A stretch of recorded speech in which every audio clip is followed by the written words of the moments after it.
श्री स्वामी समर्थ स्वामी शिवा मार्ग या माझ्या यूट्यूब चॅनलवर सर्वांचं मनापासून स्वागत आहे.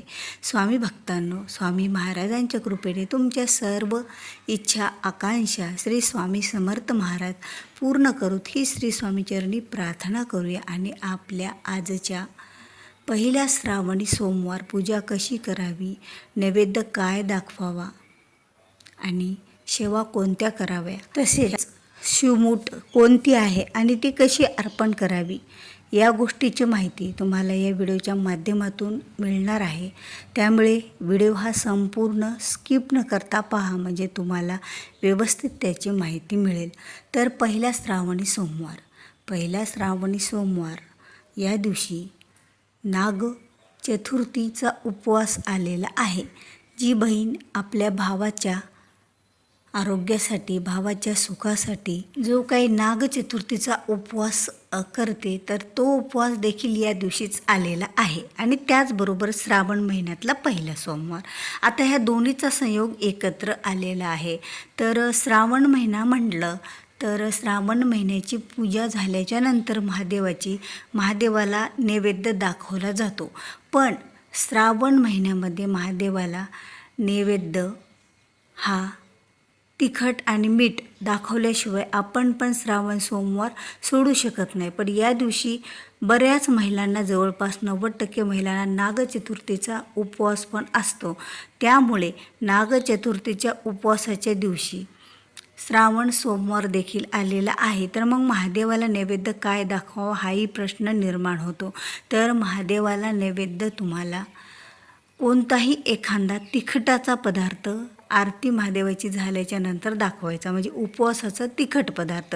आणि दुसऱ्या दिवशी ज्या वेळेला आपण महादेवाची पूजा उचलणार आहोत त्यावेळेला एक नैवेद्य महादेवाच्या नैवेद्यामध्ये भात हा आवश्यकच असतो, किंवा मलिदा म्हणजे वरण भात किंवा दूध भात साखर किंवा मलिदाचा नैवेद्य हा महादेवाला अर्पण केला जातो. तर आता सोमवारी महादेवाचा तुमच्याकडे जो कोणता लिंग असेल, मग तो महादेवाचा शिवलिंग कुठलाही असो, एक तर शिवलिंग पाषाणाचा किंवा पितळाचा, त्यावर पाण्याद्वारे दुधाद्वारे अभिषेक करावा. आणि अभिषेक करताना रुद्र पठण करत करत अभिषेक करावा. एक वेळा का होईना आपल्याकडून रुद्रपठण या दिवशी सोमवारी दिवसभरातून झालं पाहिजे.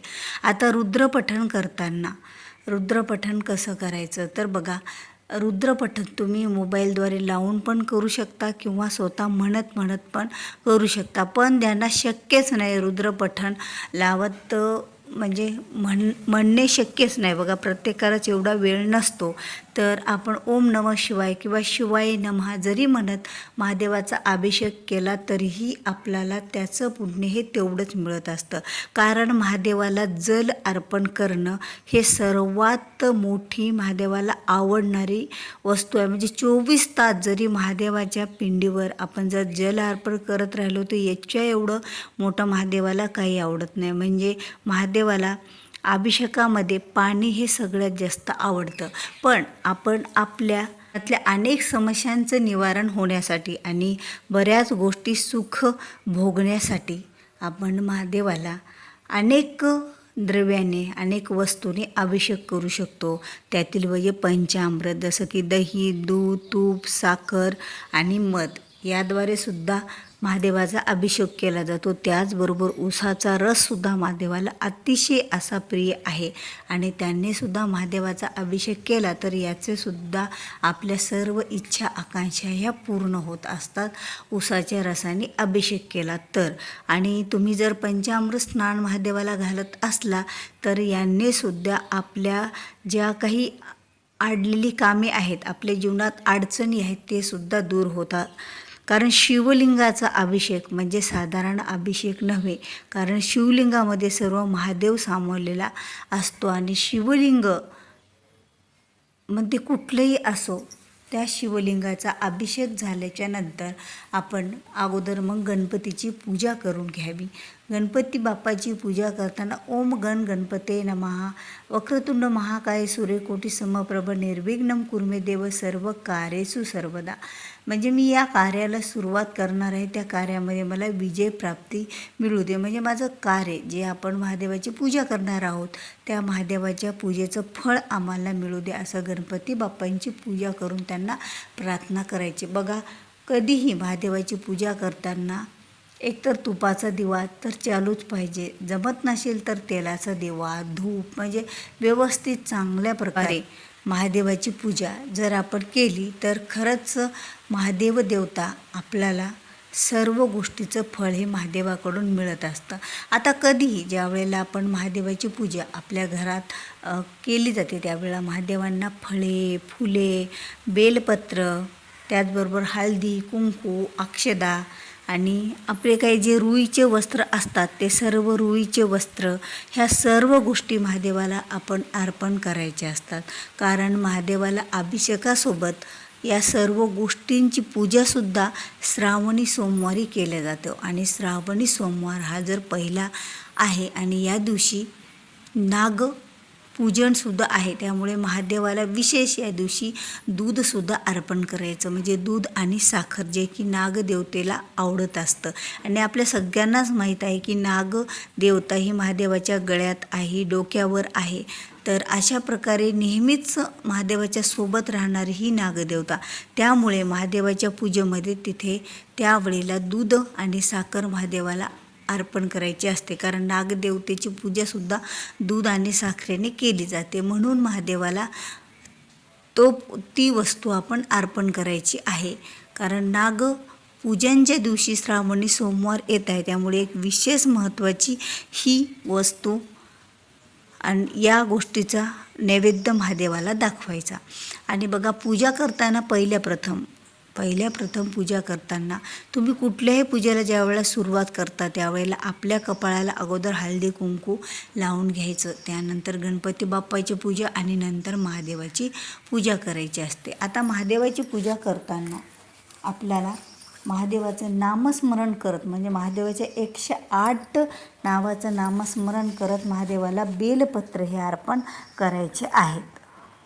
ज्यांना महादेवाची 108 नावांचं नामस्मरण करत बेलपत्र अर्पण, म्हणजे ते नावं जर तुम्हाला येत नसतील किंवा माहिती नसतील किंवा करणं शक्य नसतील तर तुम्ही शिवाय नमः, शिवाय नमः, शिवाय नमः असं म्हणत नमः म्हणलं की त्या बेलाचं पान महादेवावर आपण ठेवायचं. नमः म्हणलं की त्या बेलाचं पान महादेवावर अर्पण करायचं असतं. अशा प्रकारे 108 बेल आपल्याला अर्पण करून महादेवाला घ्यायचं आहे. कारण 108 बेलपत्र व 108 तांदूळ, ह्या ज्या अख्खे तांदूळ, ह्या ज्या सर्व गोष्टी असतात त्या वस्तू महादेवाला अतिशय अशा प्रिय आहेत. आणि या वस्तूंनी पूजा केल्यात आपल्या घरामध्ये धन आणि धान्याला बरकतसुद्धा येत असते. आणि महादेवाचा शिवाचा आशीर्वाद आपल्या अखंड पाठीशी राहतो. आणि खरंच महादेव देवता अशी आहे की जी देवता आपण भोळा शंकर काय म्हणतो की भोळा शंकर आपल्या पूजेनं संतुष्ट होत असतो. आणि खरंच या भोळ्या शंकराची पूजा करताना बेलपत्र अर्पण करताना 108 वातीसुद्धा तुपामध्ये भिजून लावल्या जातात. ते सुद्धा बेलपत्र वाहत असताना ते चालूच पाहिजे. आणि त्यानंतर बेलपत्र झाले की 108 तांदूळ शिवाय नमः, शिवाय नमः म्हणत अर्पण करायचं. नंतर गुलाल आणि नंतर जे काही पांढरे फुले आपल्याकडे असतील ते सर्व महादेवाला अर्पण करून घ्यायचे. बघा, पहिला श्रावणी सोमवार आहे आणि नाग चतुर्थीसुद्धा आहे. आणि नागाची पूजेला विशेष महत्त्व आणि श्री शंभूच्या पूजेला विशेष महत्त्व. कारण शंभूच्या गळ्यामध्ये महादेव आहे, म्हणून दोन्हीचीही पूजा आपल्याकडून होत असते. आणि त्यानंतर 12 ज्योतिर्लिंग स्तोत्रसुद्धा आपण वाचायचं. म्हणजे 12 ज्योतिर्लिंगाचं नामस्मरण. 12 ज्योतिर्लिंगामध्ये महादेवाचा समावेश आहे. जो कोणी सोमवारी 12 ज्योतिर्लिंगाचं नामस्मरण करतं त्याच्या इडापिडा ह्या सर्व दूर होऊन महादेव त्याच्या पाठीशी असतात. तर पहिल्या श्रावणी सोमवार शिवमूर्ती तांदळाची आहे आणि तांदळ मुठीत मावतील तेवढे घ्यायचे आणि महादेवाला अर्पण करायचे. 3 अगोदर मुठीने, नंतर अंगठ्याने, नंतर सरळ हाताने महादेवावर टाकून द्यायचे. म्हणजे हात सोडून घ्यायचा आणि महादेवाला टाकताना म्हणायचं की हे महादेवा, मी जर कोणाची नावडती असेल तर मला आवडती बनव आणि तुमची कृपा सदैव माझ्या पाठीशी राहू दे, असं म्हणत महादेवाला शिवमूठ अर्पण करायचे असते. नंतर आरती करायची. म्हणजे महादेवाची जी काय आरती, अगोदर गणपती बाप्पाची आरती, त्यानंतर महादेवाची आरती, पार्वतीची किंवा देवीची आरतीसुद्धा आपण करू शकतो. कारण शिव आणि शक्ती या दोघांचीही आरती ज्या वेळेला केली जाते त्यावेळेला त्याचं फळ हे जास्त मिळत असतं. आणि आपण दुसऱ्या दिवशी सकाळी, आता या दिवशी आरती करून खडीसाखरेचा जे काही फराळाचा नैवेद्य दाखवायचा आणि आरती करून घ्यायची. आणि दुसऱ्या दिवशी सकाळी आपण नैवेद्य जे की वरण भात, किंवा या दिवशी नागपंचमी यायली तर सगळ्यांकडेच पुरण हे झालेलं असतं, त्याचा नैवेद्य दाखवून घ्यायचा.